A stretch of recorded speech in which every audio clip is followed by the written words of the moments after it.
Geechee Line Journey here have landed back in Cebu City after almost 2 month absence.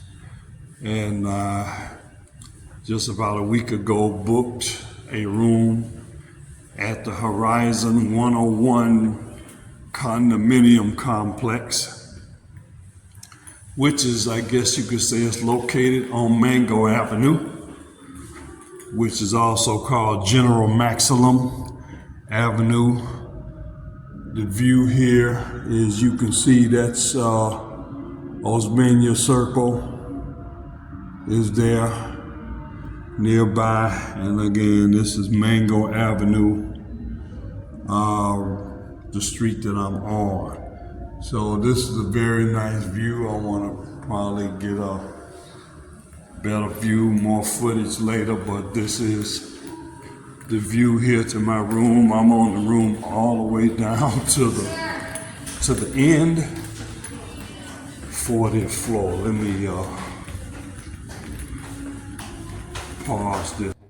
Yes, and this is Geechee Line Journey, actually telling voiceover here, commentary as I put this video together, which is about the general transition between vacation and settling in the Philippines. And this is more directed at people who are really considering retiring here. So I had about 3 months of vacation from the time that I came to the Philippines and when I decided to come back to Cebu. It's about 3 months, and I would suggest, a general suggestion, you do what you want to do, but I think anybody that's considering to retire, they should spend at least 3 months in the Philippines. I would say during that 3 months, you have a planned itinerary. If you want to go to several cities like I did, have that already mapped out, either using a travel agent or on your own. Also during that time, I would say take the opportunity to get familiar with some of how the hotels are in the Philippines. If you've been to several cities, you get a chance to see the different views, just like the one shown here, that you can get a kind of a feel for the terrain. This happens to be Cebu, of course, that I'm talking about now, but wherever city or town that you're in, take that opportunity to get familiar with the transportation. Of course, you got the jeepney, you have the trike, you have the bus, you have the taxi, you have the motorcycle taxi in the case of Cebu. And also, I would suggest do some random walking around areas of the town that you consider to be safe. Of course, do it in the daytime. And that way you can get a feel for the rhythm and beat of the city, how the people move. Again, you get an idea of the level of hotels that you may want to stay at when you go to other towns in the Philippines. That's no matter how long you're planning to stay. Of course, if you've already been there 3 months, you have a pretty good idea of what you're looking at. But this is all about, and I suggest this, and I'm really talking about me since this is my journey, telling you what I did. I took the time I got familiar with the transportation. I got familiar with the atmosphere. I actually walked through the neighborhoods, walked through the streets. I got to talk to some of the average Joe and Jane on the street, sometimes in their place of business, whether it be the shopping malls or what have you. And I would suggest that you do that as well. Take that 3 months, getting familiar with the city and towns and different places in the Philippines to kind of give yourself an idea whether hey, is this particular environment, would this be a place that think I want to stay long term? I had a chance, of course, to go to Cebu. I had a chance to go to Iloilo, San Carlos City, to Cloben, and Davao. So that's five different islands that I was able to visit, and five different places that I was able to get a feel for, and it would serve you to do the same thing, to give you an idea where you may want to settle after you come off of the vacation. Now, at this particular time when I was making this video, I had not made a decision on where I wanted to stay. I knew I wanted to get an apartment. I was not going to continue to hop around hotels because that is expensive. And I was advised by a couple people and vloggers to say, don't just keep you wasting a lot of money burning trying to stay in hotels. So I knew that was on my mind, to look for a place where I think I could go, where I could navigate, where I can kind of know where to get my services, where to get my food, how to deal with my transportation, how to deal with the people, know the places that speak English, and all of that. And another thing, it's important to know where you can get good service. So I can say I had a bad experience at this place today, and they better be glad that I didn't have any memory in my phone. I'm about ready to get up, but I've been awake for the past half hour or so. I'm just sitting up in here thinking about how pissed off I am a little bit about this room and disappointed in this damn place I've been staying. I just booked this place for 3 days, but I'm getting ready to get out of here. Another thing that's going to be very important for you men out there, or any expat that's thinking about trying to find someone of the opposite sex for a relationship, as I have and did and am. Some of you might be on the dating apps. There's some vloggers and people who would advise against it for whatever reason, but hey, I availed myself of it. I figured it would be different dealing with the dating sites, being in the Philippines versus America, which is actually a graveyard for relationships, and me trying to find anybody who might want somebody like me. I mean, I'm completely dead here as far as dating. I'm unwanted. I'm a creep. I'm a pervert. All that good stuff here. So the dating sites, I avail myself for that. And right around this time, I'm still on Facebook, and what I started doing, and in my Facebook, I see a lot of posts about philosophies and short sayings and things, quotes, and I share them on Facebook, and I take some of them to heart. Now, this post here, this is from the dating app. This is from OkCupid.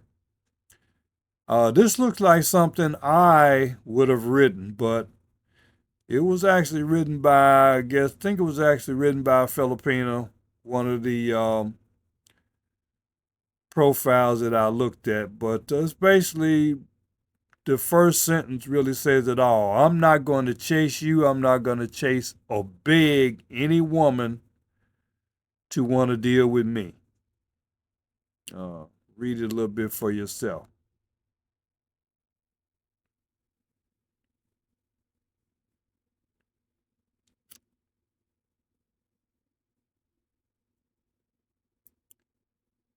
More quotes. I don't know where somebody must have posted this on Facebook. And he said, if you push me away, I promise you, you will not find me where you left me. My heart's big, but not big enough to deal with people who decide to love me when it's convenient for them. And then this writer goes on to say, I watched someone I loved love someone else. And I thought that was the lowest I could ever feel until I realized they never belonged to me. I was fantasizing about a love that was one-sided and only felt by me. I created my own heartbreak. Let me take my time with this quote here because this actually happened to me. Those of you who follow my channel up until December, because I started it in May, so it was a May-December relationship, no pun intended. I love somebody very much, but she was I'm gonna tell you who it is, but she was taken, and I literally, what you read here, I watched someone I love someone else, and I thought that was the lowest I could ever feel, but she never belonged to me. I was fantasizing, and it was one-sided, and I broke my own heart really devoting all that energy to that. Welcome to my channel, Geechee Line Journey. I'm a little tired, but I'll recover pretty quickly. I just need to drink some water, catch my breath. I just left that other hotel, which I referred to as in my talk of the devil, which is another way of saying speak of the devil. I met a person from the UK who told me they also use the phrase talk of the devil, so I thought I would adapt that. So I just left that place, and now I'm in my new place here, the rooms, which I highlighted on my hotel crawl yesterday. I like this place enough to rent it for 5 days. It's adequate as far as the room, the space here is adequate. Yeah, the thing about being alone in a hotel room, of course, sleeping alone. If you're watching TV alone, playing your video games or whatever you're doing in that room alone, gives you time and opportunity to really think about what has happened to you, your past experiences, what you're going through at the present time. This is all stuff that I actually can speak on from experience because I experienced this. I sit in that room sometime and try to figure out what was going on. Now, as for me, I tried to stay out of that room as much as I could. I'm not really one for sitting in a hotel when I'm in a vacation or vacation-like state, even though the vacation period was really over. I was really going through the transition, trying to figure out what city I was going to stay in and gathering information to make a decision about that. But you as a person contemplating going there, there's certain things you're going to be looking at. One thing that got me out, I went to a few restaurants here. This place is nearby Mango Square, right by the hotel. Trying a different cuisine. Of course, here's Chow King. You know, Chow King, Jollibee, and Mang Ingersoll, probably the three biggest restaurants there. Here's an example of a place that was located on Osminia Street around the circle. And then here's my favorite place around Osminia Circle, 808 Pizza. Of course, I made another decent friend. My first real friend in the Philippines works there, and she still works there. I hope she's doing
mixed bag. That's the dish they had, bolognese. Hello, welcome to my channel, Geechee Line Journey. Excuse if there's any background noise. I am back at the outdoor place near South Pole Grill. I'm back at my stall where I came the other day, Uncle Chow. Today I got sweet chili chicken and rice and the honey lemon chicken. I'm short on money today and I couldn't go to the ATM, couldn't get no money, but I did have enough change in my pocket to get this, and then hopefully I can get something to drink as well. But this is how the food looks. Very tasty, and I think very economical. Only 104 pesos per meal here. And this is kind of the most reminiscent of the food that was available in Chicago when you would go to the Chinese places and they had the fried rice. Now that fried rice game is not quite up there, but I mean the rice is good itself, but I mean it would be even more if it was fried rice. But anyway, I just promised I was gonna come back, and I am back, and I'm back in my place. Here's my lady here who, thank you. And so we're gonna at least get into this. Geechee Line Journey, like, share, and subscribe. I'm hungry. There was some positive interactions with some of the locals there at the hotels and local merchants and things like that. One thing I was very fortunate, probably one of the best positive things I got out of my transition back in December 2023 was I met Lilibeth and Frank Tate. Lilibeth Tate channel, she has her own YouTube channel, and they had me on their show and their live stream, I think, 4 times during that month. Thank you for visiting my channel, Geechee Line Journey. Join me tomorrow, 7 p.m. Philippine time, where I'll be a guest on the Lilibeth Tate channel. The Lilibeth Tate channel here in the Philippines, 7 p.m. tomorrow. Geechee Line will be a special guest. Another thing that was probably the best part of that month of transition, or that time of transition, going back to Cebu, is I met this lovely young lady, Michaela. She was going by Mikai at the time, for short. And she's working at the hotel where I was staying. That was an ABC hotel, which was the first hotel I was staying at. She's not working there now. She's hopefully being independent or another place, but she gave me wonderful service. I did a extended vlog on it. And this is another example of one of the great, wonderful hospitality and treatment that I got from the average Filipina. And because I'm not used to receiving that type of good treatment from the women, it has such a more of an impact on me because again, she gave me, had to be the best by far nail and foot spa service that I've ever had. At least I know she's the best I've ever had in the Philippines. I can't remember any service that good in America. Maybe over 10 years ago, there was this woman named Yvette Johnson, and I still remember her name to this day. But she was Mikai. I felt like a king. I know that's a cliche to hear that. It's a cliche, but she was so attentive, and of course, she's pretty face. I was loving looking at her. Her hair and her wonderful skin and all that stuff. She's young and vibrant. I think I guess she got to be 21 years old. But I thoroughly enjoyed that service. And again, that's one of those experiences that's been very rare for me in my life that I even had a beautiful experience like that with a woman. Really being served by a woman, being touched by a woman, uh, and the spa, the salon, the hair cuts, the massage is really the best place that most men can avail themselves of that. And they can avail themselves without judgment from other people. Having a pedicure, she's dealing with my nails.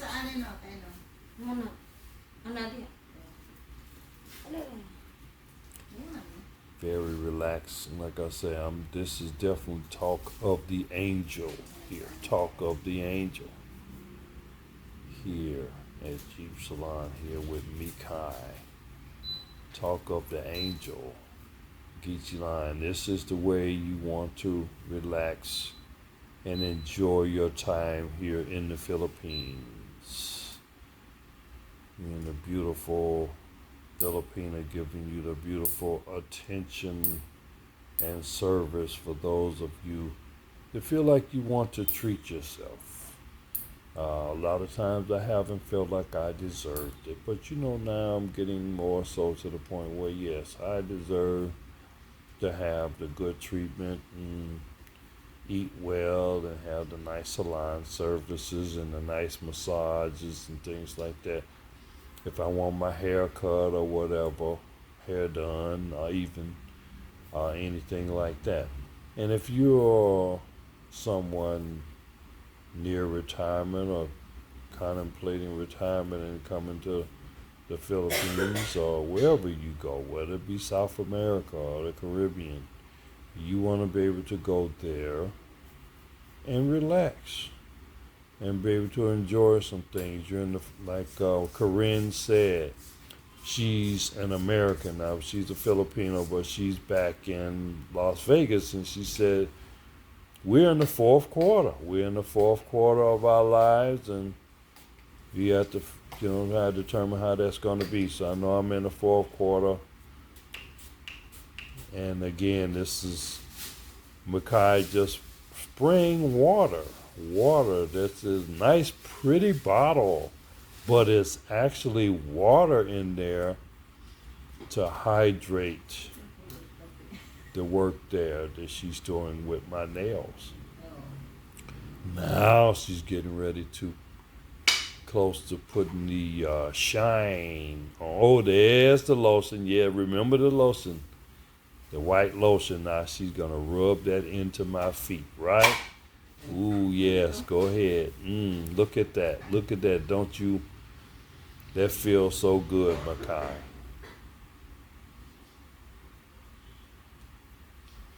Making everything smooth, hydrated, softens the feet, and it's very soothing. She's also rubbing like my shin and my calf there on my feet. Wonderful, wonderful feeling. And as you watch and just experience and enjoy. Yes. Yeah, I don't know where Mikai is working now, but when I find out from her, I will be sure to post it and include it on this video. Either you can send me an email or message, and when I find that out, I can let you know. But she's in Cebu, and she's doing pretty well, and God bless her. Well, part of the time, as I said before, if you're gonna do some exploring, I took several walks around the streets of Cebu and around the streets of Davao, Tacloban, Iloilo, San Carlos City, and got a feel for what the Philippines is like, looking at what they call the infrastructure, looking at the traffic patterns, the condition of the streets, condition of the bridges and sidewalks, and just seeing some of the normal everyday people there to get a real feel for what it would be like to stay there. There's a jeepney there, which I rode several jeepneys. I'm very comfortable with a jeepney. And of course the motorcycle as well. You can see here's the bridge. And you will see places that, people have thrown trash and debris. You're gonna see everything is not perfectly cleaned up in some places. Again, this is Cebu City that I'm looking at now, but this is something you would look at and evaluate anywhere that you would go, whatever city, whatever town, whether it would be a metropolitan area like Cebu, Bacala, Davao, Manila, of course, even to Tacloban, or more provincial area, what we call the province.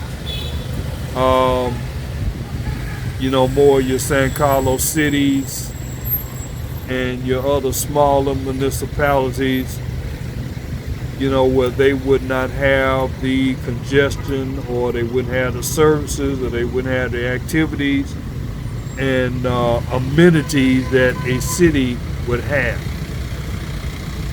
As for me, I had no problem with Cebu as a city, as a place to live.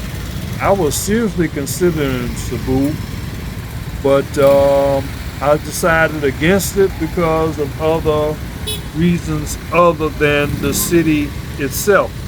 But that's something, when you're doing your evaluation, you got to figure out what's going to be convenient to your lifestyle. Where you can shop for your food, where you can go to the restaurants, where's the nightlife, where's the concerts, where can you get your hair cut, salon services. One thing that's proven very important to me is being in a city with an airport, and also near immigration. So that's something that I did not have, that you will have if you're in a place like Cebu. Now, these photos here, I was coming about toward the end of my trip. By this time, I had decided that I was going to leave Cebu and go to San Carlos City. So here, me, classic pose, me sitting alone in the hotel lobby, maybe looking pitiful, maybe some sadness there, disappointment because of things that had happened there and things I thought that I was going to have avail myself of, as far as seeing certain people again. I thought I was going to get some interviews with certain vloggers, Filipino vloggers. It never happened. I thought that I was probably going to be able to go on some more dates and meet some more women, which was barely needed by me. I needed to be in the company of women. But that just didn't happen for me. I was a very disappointed and not a happy camper in Cebu, based on my overall experiences there, and that what drove me to kind of leave there. I did make an attempt to look for an apartment, but I really didn't have anybody assisting me. I thought there was a couple individuals that might have been able to help me find a place, but that didn't pan out. And like I said, struck out with the women's situation and interviews with the vlogger situations, which might have led to me meeting some people, meeting some women. So I was very disappointed about all of that. But at that time, and again, this is something you're going to have to face if you're dealing with your transition from a vacation mode to settling mode. You have to kind of get in where you can fit in, and what you think will fit you. And at that time, I decided overall the Cebu did not fit me, so I made the decision for several reasons that San Carlos City was going to be the place where I was going to set up my first home base. And I'll be talking about that in the next vlog. Like, share, and subscribe.